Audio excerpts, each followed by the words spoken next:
2 o'clock. So as such, we will call to order the Georgia Child Support Commission Economic Subcommittee for the scheduled meeting of July 26, 2023.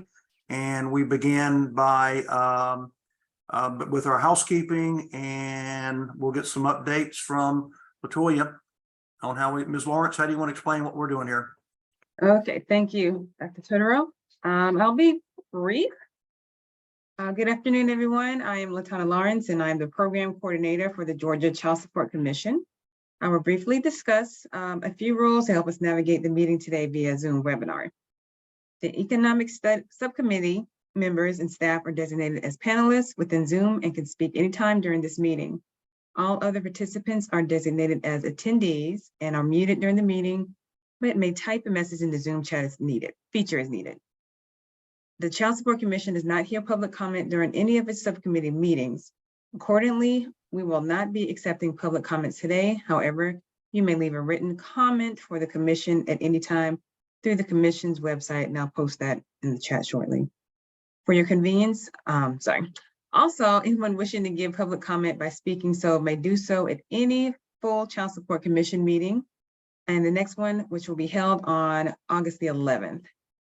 And that is hybrid, I believe it is. Right. Yes.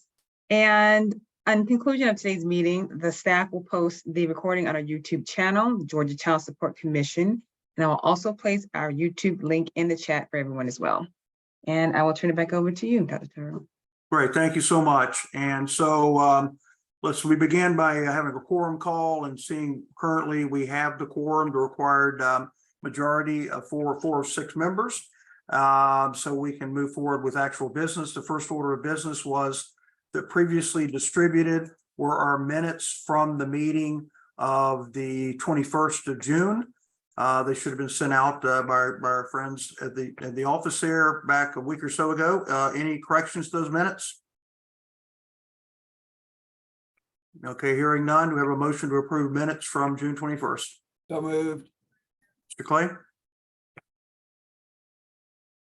Well, I'll second them. And so we'll call the vote. All in favor, say aye. Aye. Aye. Any opposition? All opposed, say same. Hearing none, they pass unanimously. Okay, this moves us to the discussion of the BCSO, which is the Basic Child Support Obligation Tables. When we met in June, we did not have a quorum, but also it asked for a little more time to play with the data. We previously distributed the tables that had been calculated by Jane Venor. We had her speak to the subcommittee. We've had her speak to the entire commission. So that information has been floating out there for quite a while. I think we need to move to the point now of bringing forward to the whole commission a recommendation with regard to which tables to adopt.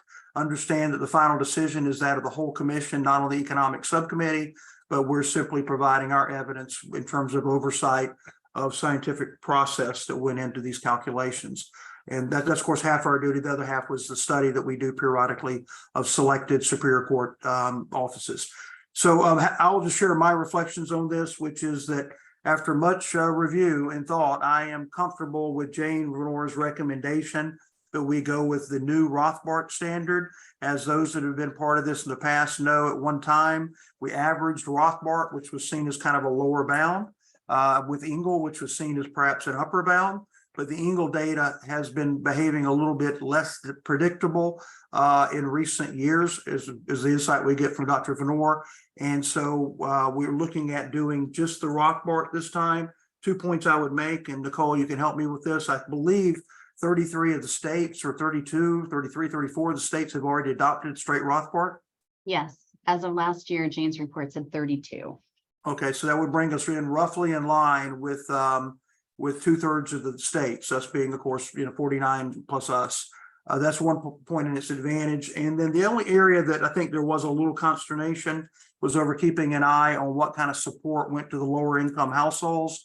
We wrestled with that a little bit, but it's important to remember that when we compare ourselves versus 2006, a household with $3,000 a month of income in 2006 is not the same household with $3,000 this year. So things there need to be kind of factored in as well. But the other point I would make is that We had a low income deviation subcommittee working, which is my understanding has now been integrated into the hardworking statute review committee. Is that correct? Yes. Correct. And so when statute review comes in, they will make recommendations perhaps regarding any adjustments on the lower end of our tables. And then we always remind people that these are just the default obligations. The judges obviously have the final word with regard to what the orders would be. So with those things in mind, I'm comfortable moving forward with just using the Rothbarts as calculated by Dr. Venor and recommending those for consideration by the entire commission.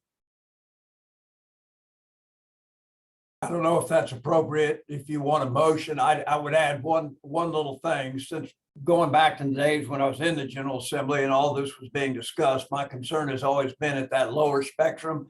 I figure at the higher end, there's much greater discretion with lawyers and judges to fight that out along whatever line they choose to agree or disagree on. I'm comfortable after talking to Dr. Tutterow and others that given what the Statute Review Commission and others are working at, that this is still the simplest and best model, which is a majority of other states are using, but I always want to ensure that we're sensitive to those at the lower end of this economic spectrum. And I hope in conjunction with these two items that we're still achieving that necessary aim and goal as we move forward. And if that's appropriate, I'd make a motion that we approve the recommendation as presented by the chairman, Dr. Tutterow. Okay, so that's a motion to adopt. Okay, do we have a second? Yeah, this is Ryan. I'll second everything. Thank you, Ryan. Mr. Clay just said.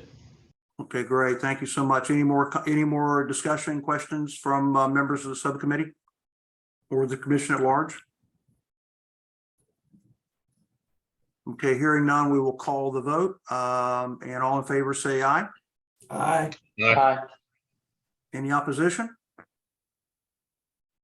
Any nay votes? Hearing none, the Rothbard tables as calculated by Dr. Venor are now recommended to the full commission. That actually constitutes all of our business for today.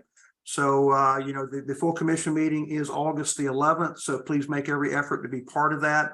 I think you'll probably will get some public comment at some point at the end of that meeting.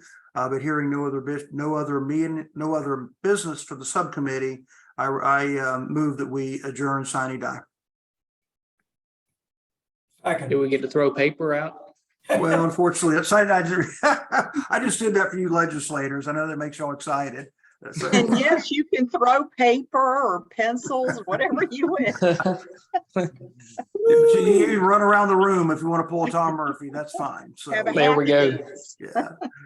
All right. Okay, Mr. Clay, thank you. So I had a motion on that. All in favor to adjourn? Aye. All opposed? Aye. Hearing no opposition, we stand adjourned. Thank you. Thank you. Thank you all very much. Thank you. Always.